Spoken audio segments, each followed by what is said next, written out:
Monitorato costantemente, Giancarlo Galan ora si trova nel centro diagnostico del carcere di Opera a sud di Milano.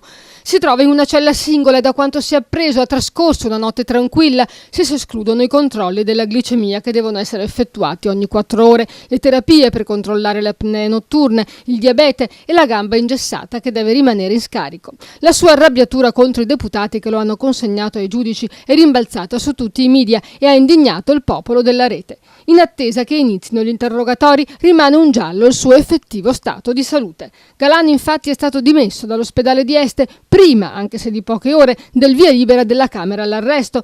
Il 19 luglio i medici hanno certificato la necessità del ricovero. 72 ore dopo, quasi dopo 3 giorni, la direzione dell'ospedale lo ha definito curabile da casa e anche la frattura che inizialmente sembrava riguardasse perone e tibia ora pare che sia ridimensionata al solo malleolo. Quel che è certo è che ora Galan è in buona compagnia. Il carcere di Opera è un istituto di pena di massima sicurezza, dove sono detenuti i presunti organizzatori della cosiddetta cupola degli appalti, tra cui Primo Greganti e Gian Stefano Frigerio, arrestati lo scorso 8 maggio nell'inchiesta milanese, con al centro anche lavori dell'Expo.